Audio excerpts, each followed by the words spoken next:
El otro día entrevisté a Ulises Araya, quien es un ingeniero civil industrial, pero actualmente trabaja dentro del mundo financiero. Y acá les tengo la entrevista. Ulises, bienvenido. Es un placer tenerte por acá con nosotros para que compartas con nosotros tus conocimientos y tu experiencia. Hola, hola, muchas gracias por la invitación. Te pasaste por haberme invitado. Y bueno, no sé, para los que no me conozcan, a lo mejor una pequeña presentación sobre mí. Mi nombre es Ulises Sí, Araya. claro.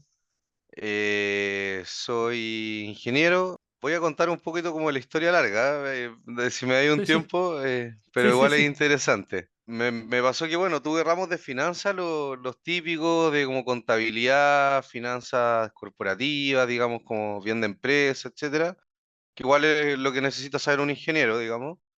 Y dentro de uno de los electivos que tomé, me gustaron más los financieros y había uno que era de administración de portafolio y finanzas corporativas en unos casos. Entonces ahí había un típico ejercicio que tenía unas reglas de compra tanto, tenías que vender tanto en semanal, todo un tema, pero teníamos que competir por rentabilidad. Entonces yo me acuerdo que nos habían enseñado un famoso modelito de Harry Markowitz, que es como uno de los más conocidos en finanzas como de tradicionales, digamos, que te van a enseñar en cualquier escuela, digamos, de negocio o carrera relacionada, te van a enseñar ese modelo. Lo empecé a aplicar de cierta forma y obviamente que a lo mejor otros compañeros que simplemente tratan de achuntarle me fue mejor que el resto y dije, oye, mira, esto igual es interesante.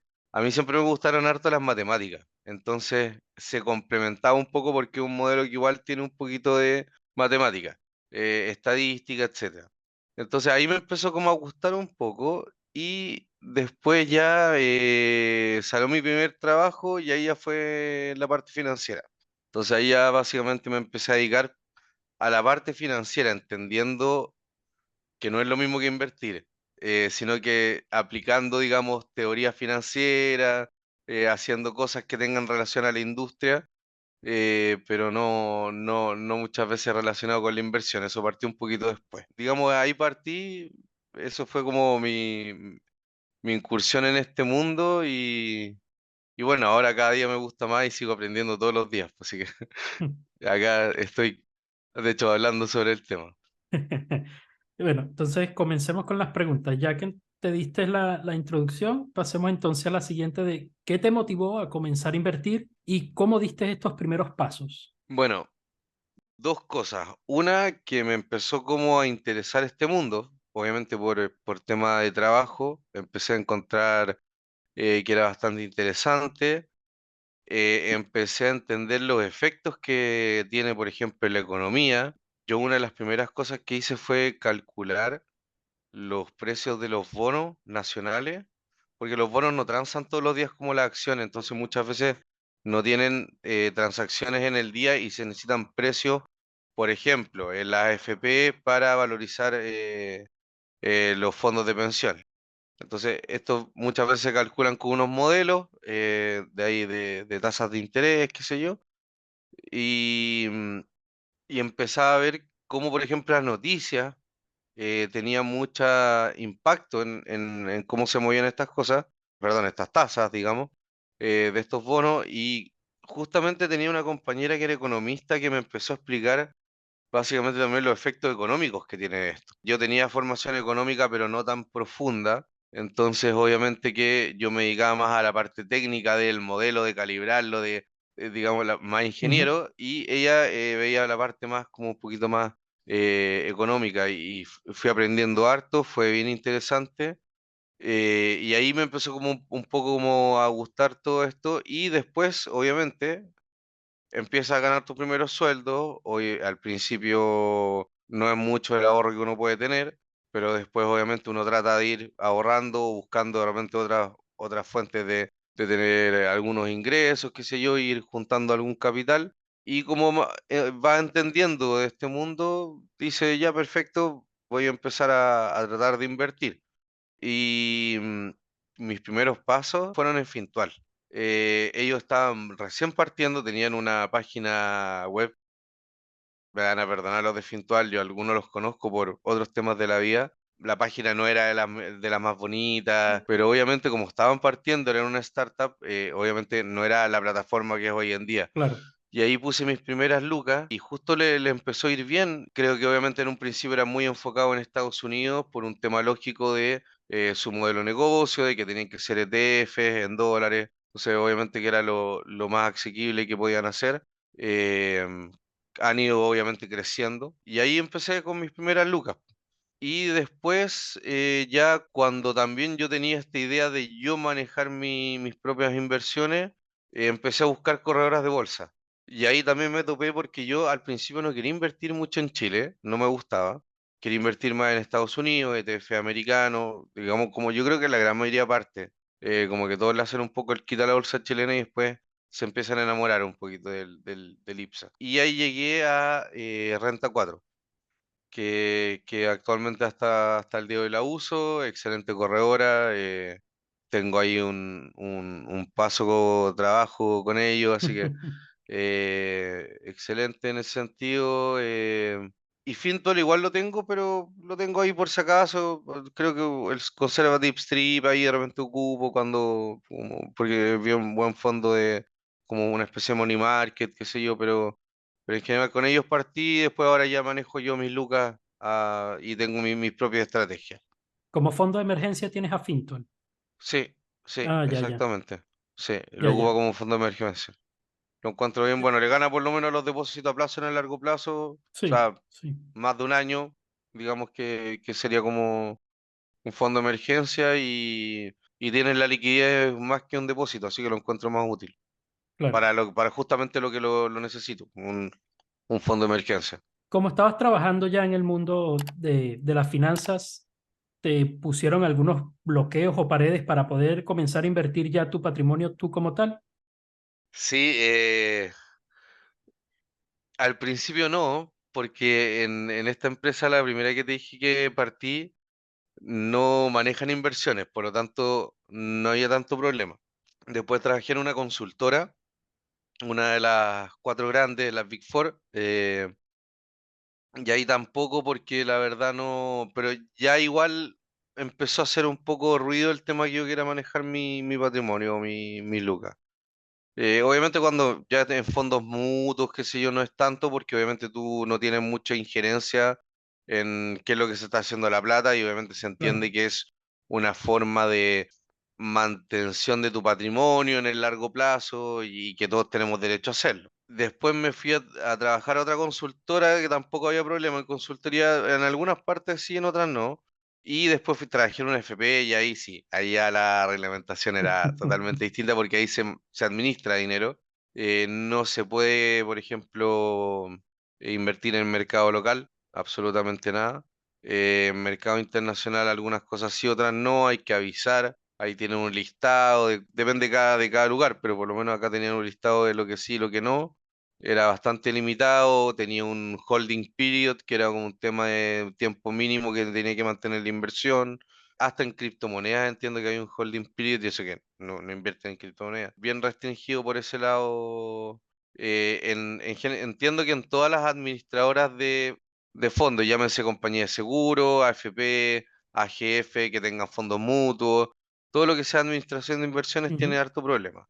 Y en corredora depende mucho si tienen cartera propia o no tienen cartera propia. Ahí la gente, yo no sé si sabe, pero hay corredoras que tienen cartera propia, que se llama que generalmente son carteras más conservadoras, no son tanto acciones, son más de renta fija. Y si es que tienen cartera propia y hay algún tipo de conflicto de interés, sí podrías tener problemas.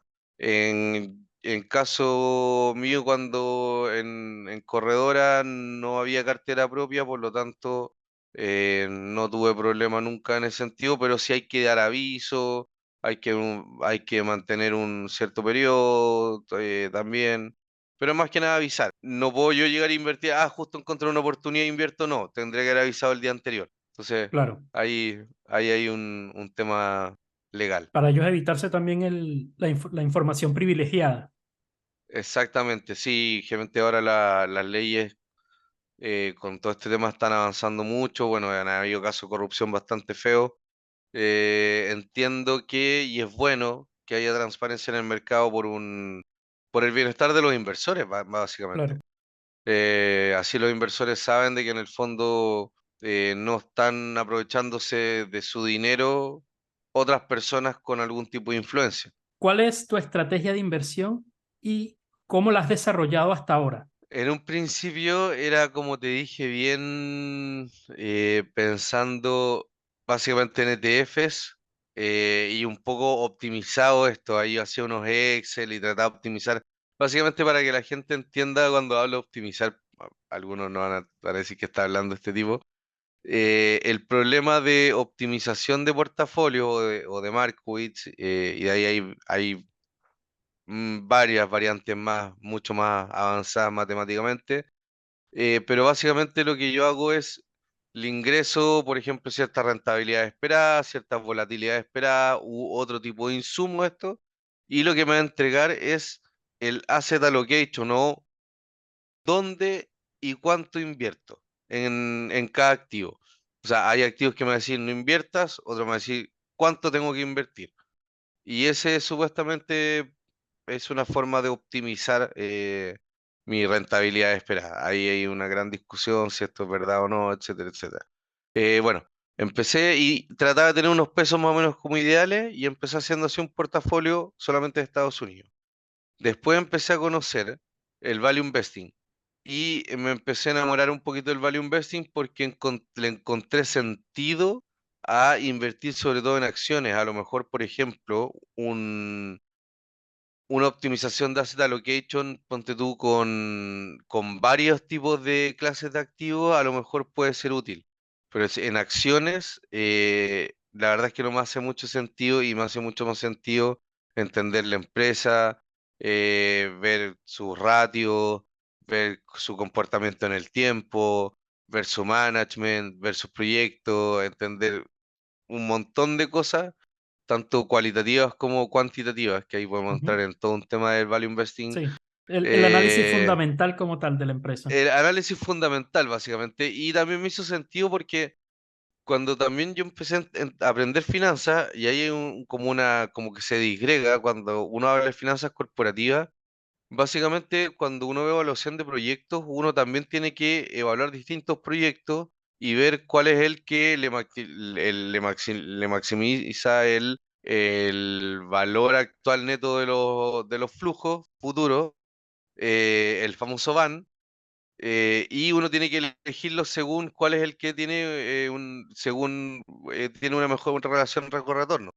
Ahí con la tasa de descuento y hay todo un tema, digamos, de valoración, que es como un flujo descontado, es una forma de Ujú. valorizar empresas, como están los ratios y hay otras más. Generalmente son las dos más que más se usan, flujo descontado y ratio. Entonces me hizo mucho más sentido. Así que empecé a estudiar Value Investing, obviamente ahí empecé con Warren Buffett, empecé a estudiarle mucho su cartera, empecé a estudiar después a Peter Lynch y un montón Mm. de otros inversores, digamos, de ese calibre. Obviamente los mentores de Warren Buffett, que también son ahí Benjamin Graham y Dodds también, que siempre se olvidan de él.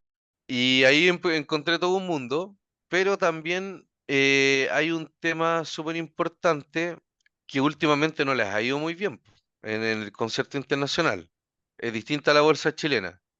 En la bolsa chilena yo encontré que el value investing es algo muy útil por la forma que tiene o por digamos, la estructura que tiene la bolsa chilena. Ahí hay varios factores que tendré que entrar a detallártelo, pero que yo creo que hace que no se dé esto de la hipótesis de los mercados eficientes y se pueden encontrar esta discrepancia entre valor y precio. Y en el fondo, como están poco analizadas, ahí podemos encontrar estas oportunidades. Así que me encanta mucho, pero en la bolsa internacional no le va muy bien. Lo que sí le va bien es la segunda parte de Warren Buffett, que es un poco como la de Charlie Munger, Sí, que es básicamente tiene una frase que lo resume muy bien, que dice, más vale un negocio maravilloso, un precio justo, que un precio maravilloso de un negocio justo o algo por el estilo. sí, No me acuerdo de la algo así traducción dice, exacta si sí, está perfecta, pero básicamente es compra a buen precio, empresas de mucha calidad. Y ahí claro. me pasó que justamente vino el COVID y tenía ya unas lucas, en $2, que sí estaba un poco medio preparado. Y ahí compré empresas de mucha calidad, muy baratas y que me dieron muy buena rentabilidad. Entonces Claro. eso fue ya, ahí me empecé como a convencer de que, oye, entiendo un poco de esto, no soy un experto, pero sí por lo menos me ha ido bien, he tenido buenas rentabilidades, trato de seguir más o menos lo que te van enseñando estos grandes inversores y lo voy mezclando con mi experiencia también y con lectura de los mercados. Ahora, hay algo súper importante que me gustaría que la gente lo haga, es que estén mirando todos los días los mercados, las noticias, etcétera, porque eso también te va dando mucho de aprendizaje. Entonces, además de invertir en aprender buenas empresas, vas viendo cuándo invertir. Y ahí está todo un tema del ciclo macroeconómico, las tasas de interés, los bancos centrales, y ahí hay otro mundo. Entonces podemos ir mezclando tanto el análisis fundamental, el análisis macroeconómico, y hasta a lo mejor un poco el análisis técnico en cuanto a puntos de entrada, ¿no? Sobre todo a largo plazo yo no pesco mucho el análisis técnico, pero sí a lo mejor puede ser útil en ese sentido. Sí, de repente me gusta el análisis técnico para otras cosas. Ahora, para ti, ¿cuál ha sido tu peor inversión? Justamente inversión por desconocimiento, por copión y por seguir tendencia. Eh, por eso le hice mucho tiempo el quita al trading o a este tipo de operaciones, porque no me gusta. Dije, no, seguir tendencia al final no sirve. Pero bueno, entendí que lo hice más que nada porque estaba aprendiendo en un desconocimiento. Me metí en un ETF solar TAN y no era malo, pero entré justo cuando estaba en un precio carísimo. De ahí cayó y perdí harto porcentaje y fue... Después creí que iba a volver a subir, no subió. Al final tuve que hacer la pérdida y me dolió harto. Pero, o sea, no fue tanto la plata, pero me dolió porque sabía que lo había hecho mal. Y sabía que era algo que todos te decían, no lo hagas. Warren Buffett te dice hasta el cansancio, no lo hagas. Sí. Y lo hice. Entonces fue como, bueno, me tenía que pasar, parte del aprendizaje. Pero me dio lata haber caído en esa trampa tan tonta. Conociendo esta peor inversión, y ya mencionaste algunos de los errores comunes, ¿qué fue lo que más aprendiste de esto? Que no hay que invertir en algo que uno no sabe lo que es. Hay que estudiarlo harto antes. Yo ahora, por ejemplo, me he dedicado a comprar varias empresas que me gustan y tengo otras que me gustaría tener. Y, por ejemplo, yo no salgo de eso para invertir. A largo plazo estoy hablando, digamos, mi portafolio a largo plazo. No salgo de eso. Y si voy a meter una empresa en las que me gustaría invertir, en las que me gustaría invertir generalmente es porque o no están a precio o no tuve caja en su momento, pero las tengo ahí para cuando sea la oportunidad. Pero para meter una empresa en esta me gustaría invertir me cuesta mucho hoy en día. Y me cuesta Mm. mucho justamente por eso, porque no lo pienso 10 veces antes. Si no, prefiero volver a invertir en una que ya tengo, reinvertir en esa, pero no, trato de no meterme en cosas que no conozco, que no sé, porque me contaron, porque no, para nada.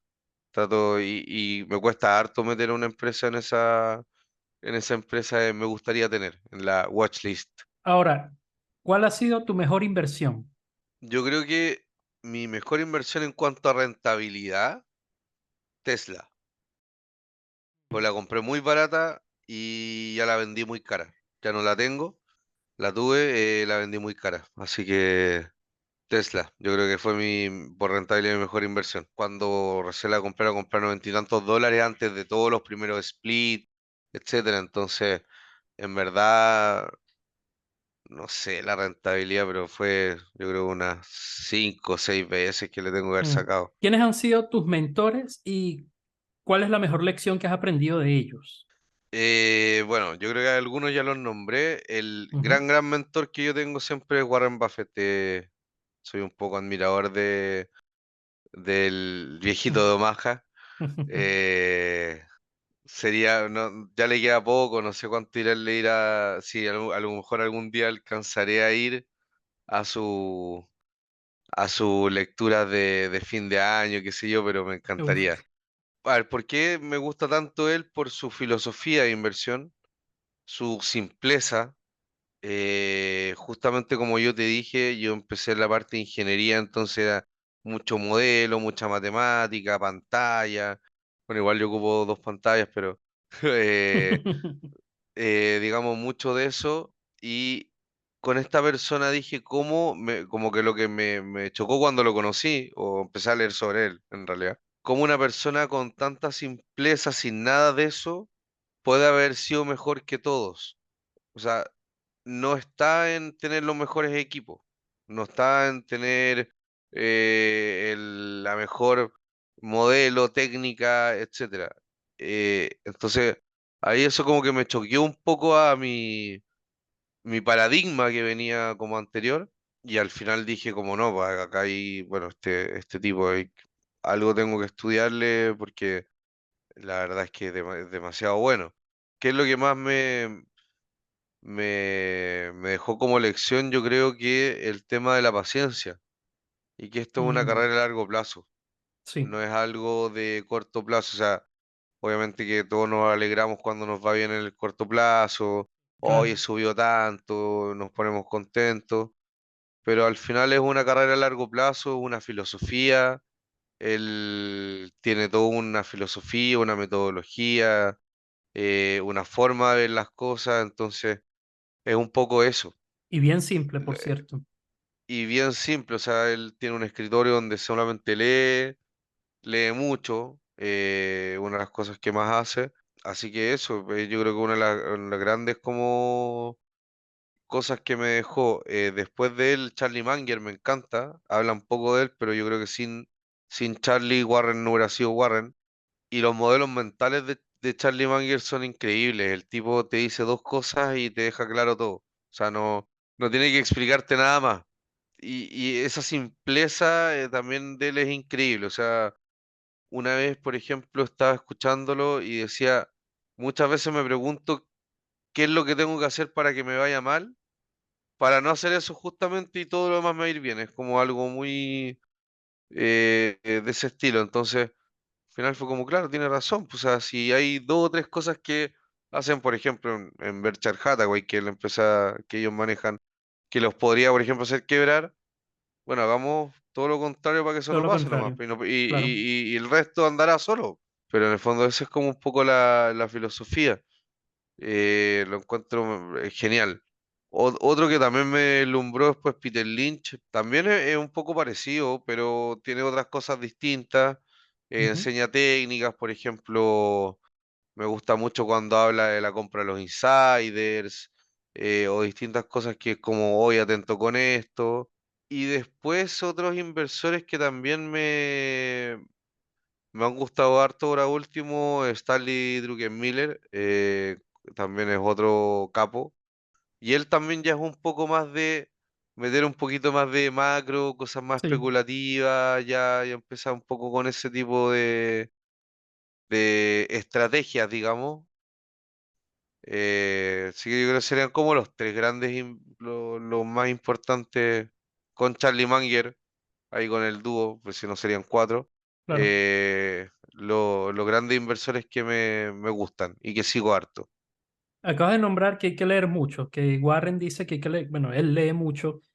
¿Qué tres libros recomendarías o qué lectura recomendarías para los que están comenzando o quieren ya, están dando sus pasos en inversión? Bueno, el inversor inteligente, un paso por delante de Wall Street, que son los típicos, la vertiginosa adaptabilidad de los mercados financieros de Andrew Lowe, muy, muy bueno. Eh, Hay varios más, pero yo creo que también más que bueno, obviamente es interesante que lea el libro, pero hoy en día hay harto contenido también, no solamente Mm, YouTube, hay harto contenido en hartas partes, al que no le gusta tanto leer, informarse también, ponte tú el día a día de los mercados, hay canales muy buenos, hay uno, ponte tú español, que me gusta mucho a mí, Negocios TV, que es más de ujú, trading, pero te va igual enseñando como ese día a día y ese como feeling que va pasando. Oye, esto puede subir el petróleo, entonces uno dice, ah, por ejemplo, Warren Buffett, va a subir Chevron y Occidental. Entonces, ahí claro, vas haciendo muchos nexos y eso es como esa lógica de entender cómo se van moviendo los mercados, cómo van operando ciertas cosas, a pesar de que son múltiples variables y muchas veces ahí la lógica no se cumple, pero ciertas lógicas de repente uno las va entendiendo y son muy buenas como entenderlas como inversor. Es un poco formación como del día a día. Eso yo creo que también es muy importante además de los libros, porque claro, el libro me encanta a mí, soy harto de la formación, digamos, formal. De hecho, bueno, ahora también voy a seguir estudiando un magíster en finanzas y todo el tema, pero también encuentro que la parte del día a día es distinto, o sea, es distinto cuando te diga, sí, el portafolio, sí, optimicémosle cuando estáis ahí, compra, oye, esta cuestión, ¿qué? ¿Lo rebalanceo, no lo rebalanceo? ¿Cómo hago la serie de es todo un tema, entonces tiene, también hay que meter las manos, como se dice, y sí, tener la guata, porque eso también te va ayudando a tener más estómago, ir partiendo a poquitito, va a ir agarrando confianza, es que es como caminar las guaguas. claro, Entonces, como que uno se para, ya camina un poco, se cae, chuta, le duele ya, sí, después camina un poquito más y y después, así, y cada vez se va atreviendo a hacer más cosas. Entonces, eh, partir, ojalá la gente parta, porque es súper importante partir, porque todos tenemos que ahorrar para distintas cosas. Y acá, obviamente, por ejemplo, Value Investing no es mucho como en crecimiento de mi patrimonio, pero básicamente tenemos que ahorrar para comprarnos casa, tenemos que ahorrar para ujú, muchas cosas, nuestra vejez, obviamente, que ahí el value investing a largo plazo puede ser muy bueno, pero también tenemos que ahorrar para nuestra casa y ahí también de repente doy dónde metemos la plata, porque no voy a hacer el pie en un año, obviamente me puedo demorar un poco más, la gran mayoría de las personas se demora mucho tiempo en hacer el pie de su casa, entonces lo meto en un fondo, cuál es el perfil, entonces es importante que vayan manejando estos temas, por lo menos lo mínimo mi FP, mi pensión, un crédito, el crédito consumo, todos estos temas financieros de inversiones, es muy importante que la gente lo vaya aprendiendo y les va a ir sirviendo porque generalmente todos necesitamos ahorrar para ciertas cosas. Con la inflación, sí, el ahorro se come, entonces si no lo invertimos, vamos a perder poder adquisitivo. Eso hay que tenerlo claro. O sea, la inflación todos los años sí o sí va a existir y va a ser positiva. es un impuesto Ojalá que un existe, Exactamente, ojalá un 2% como dice el Banco Central, ideal, qué sé yo, ojalá, pero ojalá, pero yo siempre la tiro un 4 en el largo plazo, pero si uno no hace algo con esa plata, en el fondo esta plata va perdiendo valor y un 2 un 4 un 5% en 5 o 10 años es una cantidad ujú, considerable, o sea, no es claro, menor. Ahora, que lo que te quería decir, por ejemplo, cuando también hacemos estas optimizaciones de portafolio o la idea, no solamente hacer el modelo matemático, pero entender, por ejemplo, yo lo he hablado harto de los asset allocation. Yo, por ejemplo, no solamente invierto en acciones, también hay inmobiliario, hay otro tipo de activos que componen un portafolio estructuralmente diversificado. Y yo creo que en eso aporta, así, por ejemplo, Markowitz, que es descorrelacionemos activos, más que a lo mejor en, oye, diversifiquemos en 50 acciones, qué sé yo, en descorrelacionar activos. Y si nosotros pensamos que nuestra inflación de el Banco Central es 2 3 para mí un 4 largo plazo, ahora fue más últimamente, pero largo plazo un 4. Nuestro portafolio por lo menos tiene que estar rentando, si queremos que rente un 5% real, un 9. Entonces ya eso nos tiene que ir dando un objetivo de hasta dónde tiene que ir nuestra inversión. Si nosotros queremos que nuestro patrimonio crezca un 6% real, con un 4% de inflación a largo plazo, tenemos que por lo menos estar consiguiendo un 10. Entonces eso también, ¿qué es lo que me dice? Riesgo-retorno. Me tengo que ir mayoritariamente hacia activos de riesgo, acciones, sobre todo si soy joven, porque si no, no voy a alcanzar a tener rentabilidades de un 10-12% al año para en el fondo que la inflación no me vaya comiendo y tener rentabilidades reales. Hay que entender de que un portafolio que renta un 4 con una inflación de largo plazo un 4 básicamente mantienes, no estás ganando claro, realmente.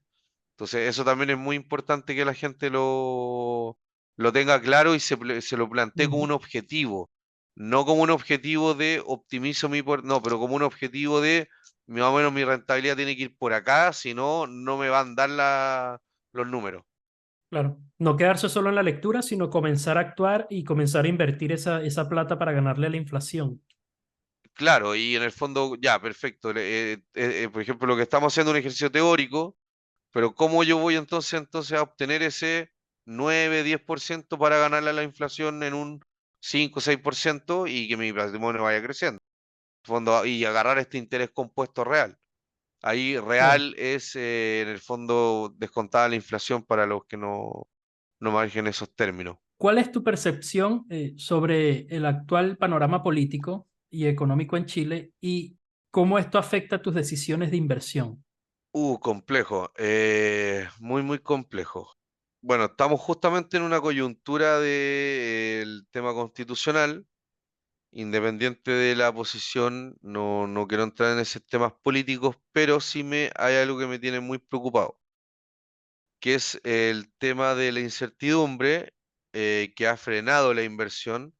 Cuando se frena la inversión, generalmente se frena también la creación de puestos de trabajo. O sea, caso súper simple, si yo creo una fábrica, tengo que después contratar mano de obra, esa gente y se va generando empleo, y mientras más empleo haya, un obrero lo pueden ir contratando de mejores lugares por mejores Claro. sueldos, porque se lo empiezan a pelear, porque oye, faltan. Entonces, eso se frenó en Chile. Hay una década ya perdida de inversión y de crecimiento que es bien preocupante. De hecho, para el inversionista, si uno lo ve también en el IPSA, es justamente también una época del IPSA plano. O de hecho, si uno lo ajusta por UF, creo que es plano. Entonces, básicamente no hay un crecimiento económico vigoroso como si lo había antes. Antes crecíamos al 6, 8%. Entonces, obviamente que ahí hay un tema preocupante. ¿Y cuál es lo preocupante? Es que independiente de si son justos o no son justos los derechos sociales, que también hay un tema ya más cientista político, de si deberían ser justos o no. El tema es que hoy en día Chile es un estado que tiene cada día más déficit fiscal. ¿Qué quiere Ujú, decir eso? Que tenemos más gastos que ingresos. ujú. ¿Cuál es el punto? Es que han querido subir los impuestos, pero esto frena la economía. Entonces ya la Sí, economía está muy frenada y si subimos los impuestos la vamos a frenar más. Entonces, no quieren bajar el gasto fiscal. ¿Y qué es lo que produce esto? Que año a año tenemos déficit y esto se paga con deuda. Y nuestro nivel de endeudamiento ha ido subiendo. Nuestro nivel de endeudamiento hoy en día está por el 44 y dicen que el óptimo en el 45. Entonces, si no nos frenamos, ya nos vamos a pasar el óptimo. Yo no creo que haya un claro. óptimo de deuda, pero el mainstream económico te dice eso, el Consejo Fiscal Autónomo. Entonces, ¿cuál es el problema? Y acá vamos a entrar a la parte de los inversores, porque muchos de repente dicen, ya, sí, esto yo lo entiendo, a lo mejor pegan el dólar, porque sí, obviamente que si una economía está más débil, va a pegar en el dólar, eh, y por eso el análisis macro es importante. Pero ¿cuál es el punto? Que me empiezan a subir, y justamente yo trabajé en esto, por eso te lo puedo decir, empiezan a subir las tasas de interés base de la economía, que son la de los bonos del gobierno y el Banco Central. En Ujú, Chile esos bonos son los BCU, los BCP, que son los del Banco Central en UF y en pesos, y ahí está la otra denominación, que viene unos numeritos, que es el plazo, y los BTU y los BTP, que son de tesorería, que es Hacienda, Ministerio de Hacienda. Entonces, de hecho, ya se vio que el Ministerio de Hacienda salió a emitir más deuda últimamente, con bonos verdes, con un montón de mm, cosas que son eufemismos bastante bonitos, ESG, etcétera, etcétera, pero es ujú. deuda, básicamente. Sí. Por mucho que tenga eufemismos muy lindos, es deuda. ¿Y cuál es el problema? Empieza a hacer que suban las tasas de interés. Ahora, hay que entender que las tasas de interés del Banco Central es la de más corto plazo, en la que le presta a los otros bancos y se prestan entre ellos para evitar los descalces bancarios a finales de los días. Es como el prestamista de última instancia. Obviamente hay un poquito más de trasfondo, pero en términos prácticos que se entienda. Para ponerlo en simple. En simple. Entonces, después de eso, a través de distintos instrumentos, nosotros vamos haciendo una curva de tasa, que son las tasas de un mes, 2 meses, 5 meses, bla, bla, bla, que ahí hay derivados, bla, bla, Ujú, bla, y hasta las curvas de bonos de largo plazo, de 10 años, 20 años, 30 años. Entonces, ¿qué es lo que pasa? Cuando empezamos nosotros a emitir deuda, los inversores dicen, oiga, estos tipos después, ¿cómo en el largo plazo, en 20 en 30 años me van a pagar? Entonces empezamos a exigir, empecé a subir el riesgo país, de hecho Moody's ahora puso la clasificación en negativa, empieza a subir el riesgo país y hace que las tasas suban. Eso que hace que las tasas, por ejemplo, de los bonos corporativos y de los bonos bancarios también suban a la par, que se llama el spread por riesgo bancario corporativo de la ujú, empresa sobre el país. Y eso hace que esto suba. Por lo tanto, me suben los costos de financiamiento de todas las empresas grandes y de los bancos que le prestan a las empresas chicas y a las personas. Por lo tanto, se hace un aumento de el costo del crédito. Y eso, al que valora empresa, y cuando uno hace flujo descontado, sabe que hay algo que se llama el WACC, que es la tasa de descuento. Y dentro de la tasa de descuento está el costo de la deuda y el costo del patrimonio. Entonces eso hace que las valoraciones de las empresas caigan. Por eso muchas veces cuando suben las tasas, las acciones caen. Esto se ve mucho en Estados Unidos y al revés, cuando las tasas bajan, las empresas suben, porque los flujos futuros son los descuento menos, entonces valen más. claro, Entonces, hay un tema macroeconómico en Chile que si seguimos con esto, las empresas van a seguir cayendo de precio en el IPSA. Ahora, claro, las empresas buenas del IPSA se van a empezar a complicar obviamente toda la economía. Las empresas buenas del IPSA que a lo mejor tengan buenos moats y que puedan soportar esto, van a estar a precios ridículos y vas a tener muy ujú, buenas rentabilidades por dividendo, que es algo que ya se está viendo harto. ¿Por qué? Porque el inversionista la única forma de castigar esto es pagando un precio menor. claro, Entonces el inversionista dice, te pago menos porque percibe un mayor riesgo. Entonces eso es lo que yo creo que está pasando con el entorno macroeconómico y también creo que es interesante que la gente pueda entender cuál es el nexo entre todo este tema político, macroeconómico, valoración de empresa y cómo nos pega como sí, inversionista. claro. Y además que también la política siempre está enlazada, las decisiones de los políticos siempre afectan al país económicamente, como lo quieras ver. Ah, no, que eso a mí no me pega, que el dólar, porque el dólar suba a mí no me afecta.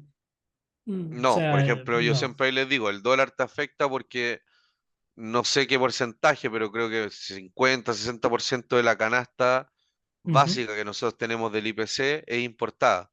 ujú, Por lo tanto, si sube el dólar, te pega en la inflación.